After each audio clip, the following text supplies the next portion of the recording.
Good morning, President Tripathi, distinguished guests, colleagues, and the dynamic class of 2011.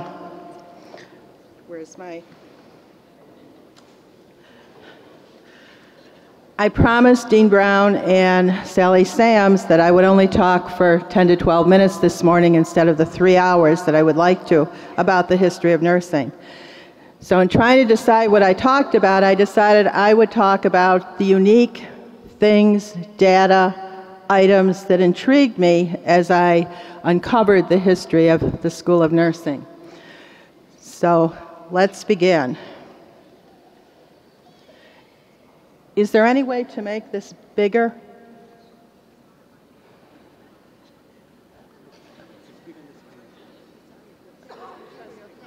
They had it bigger Thursday, so you can see everything.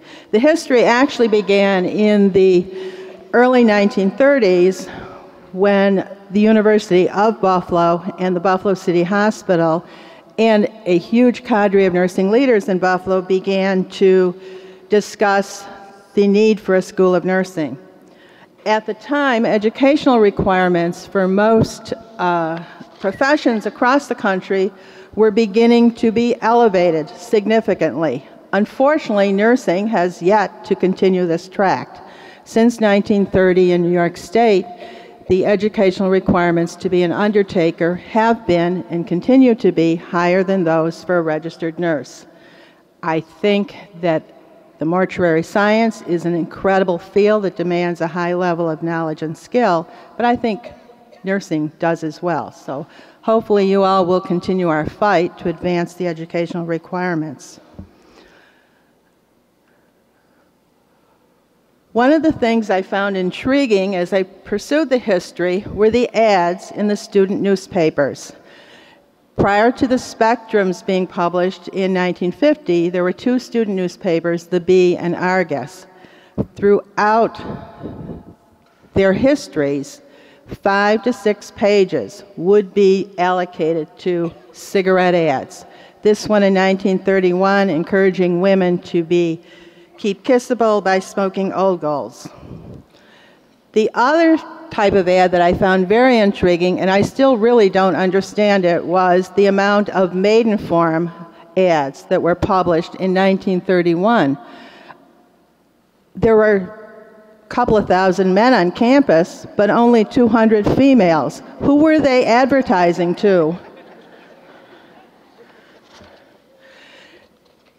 Now, the progression of the school is really due largely to two men who strongly advocated for nursing. The first was our first chancellor, Samuel Capon. For 20 years, he attended every governing board committee meeting of the School of Nursing. He was truly committing to advancing the education of nurses throughout the country.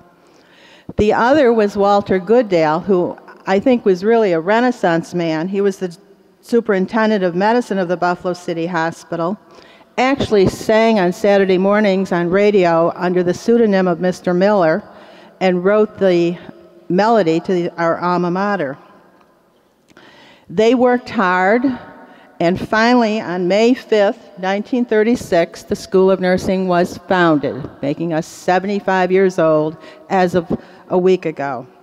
At the time, they appointed Ann Walker Sangbush to be the faculty member in the school. Ruth Schlagenhoff was the first nurse to receive a baccalaureate degree in nursing from the university, and she worked as the director of nursing for a long time at the Buffalo City Hospital, and then under its subsequent name. Now, the school was formally founded as the 12th school in the university in 1940. Sangbush was then named the dean. In 1943, they actually began a master's program, which was very, very early for its times in nursing. Shirley DeVoe, I liked her uniforms here, so I put her in, and also we're still honoring her today with awarding the Communication Award.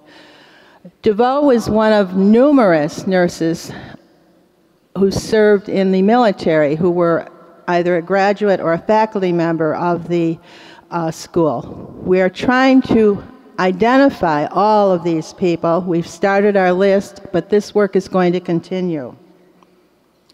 I love the uniforms in the 1940s. Notice that big cap. Finally, in 1947, they began to publish male underwear ads in the student newspapers. Took them a while. Van Heusen shirts. Notice the emphasis in the post-World War II era of trying to get men to be back in the home and family member. You see the man with many children and the dog. Huge anti-communist movement was seen in the student newspapers in the late 40s. Smoking ads continued. Now, one of the problems that the initial students had was fitting in socially on campus. It was a huge problem because they had all of their hours working in the hospitals as well as a very, very strenuous class schedule. Marjorie Mankey was one of the first to really bridge the gap. She was a member of Alpha Gamma Delta sorority and ran for Beauty Queen title in the spring. What I found amazing was that all of the nominees for this award had their age, height, weight, size of their bust, waist, and hips published in the student newspaper. I don't think any of us would do that today. 1949, an amazing accomplishment of the school. We were one of the first nationally to be accredited by the new accreditation service. We were one of only 3 in New York State who were accredited for both our nursing education programs and the public health programs. The other 2 were Teachers College at Columbia and Syracuse. 1951, the school moved to Foster Hall. It looked like they had a great punch party in 1951 from all the photos about it. I loved the hats and dresses and shoes in this photo. Smoking ads continued. This is it. Just what the doctor ordered. L&M cigarettes. Now, in 1950, the first pre-service baccalaureate program opened. The 11 graduates of this program graduated in 1954. All 11 passed the state boards on the first try. Amazingly, four of the 11 were men. I wish we could get up to a third of the class being men in this day and age. 1955, again, white aprons, big hats, a lot of beer ads through the 50s. 1956, there was a huge debate on campus. Do you think smoking should be permitted in classrooms? Smoking in classrooms continued through the 1970s. 1957, the schools of medicine and nursing began what seems to be the first international program where University of Buffalo faculty went to another country and taught. And this was the Paraguay program that ran for about 5 years. 1960, the Health Sciences Complex was built and the School of Nursing moved to Cary Hall. 1962, Alma Margaret Larson achieved her doctoral degree. She was the first faculty member to have a doctoral degree. First of many. I'm glad we didn't have snow like this year. 1967, notice the pipe in the professor's hand.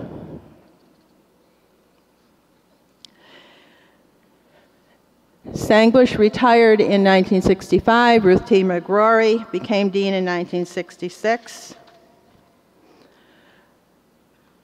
Notice the change in uniforms as polyester fabric came into being in the 1960s.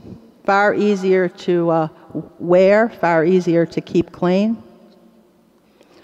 One of our really, truly groundbreaking nursing faculty began her career in 1968, Judith Ronald.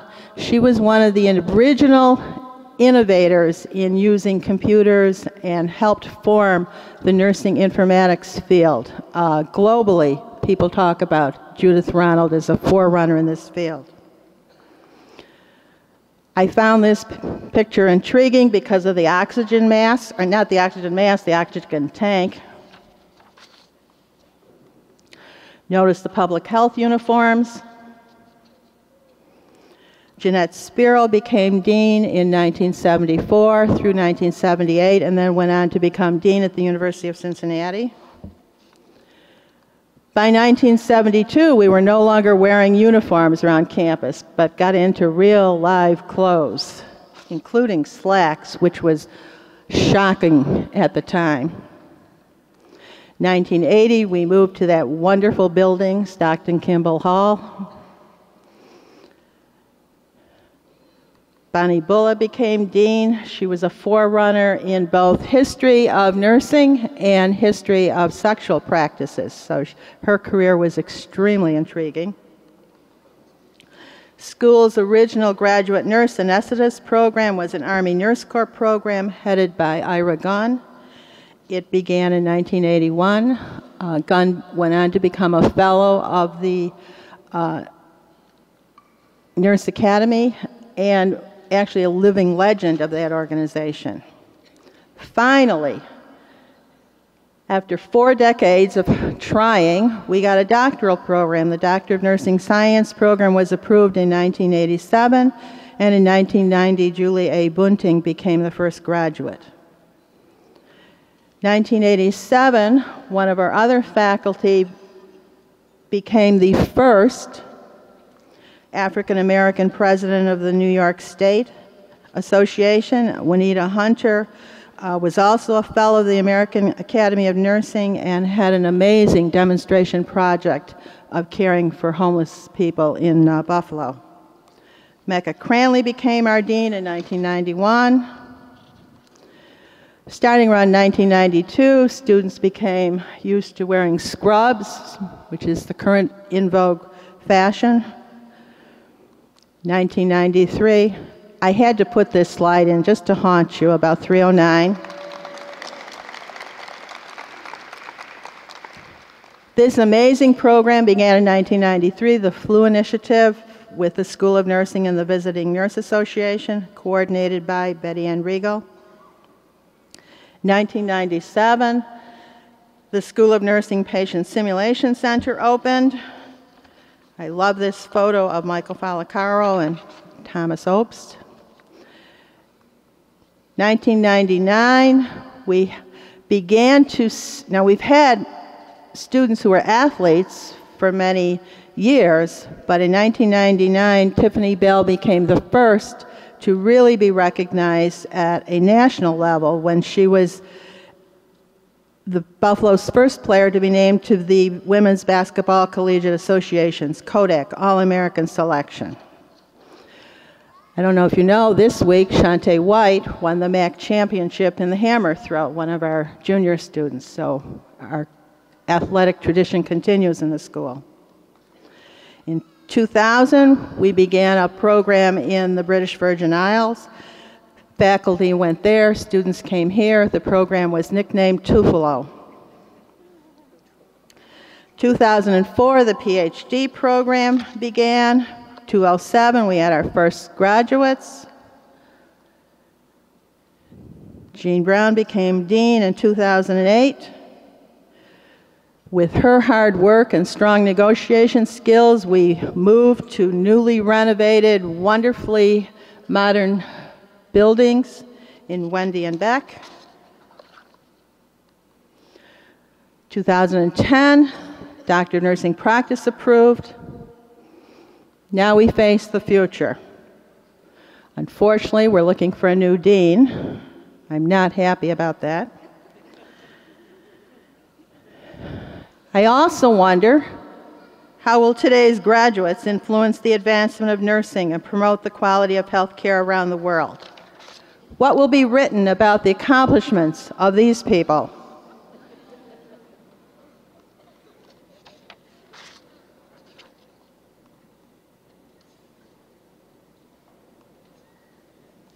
It's not moving.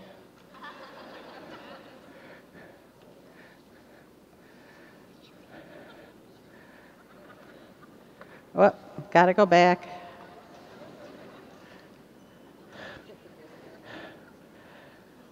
Doesn't this look like an illustrious group?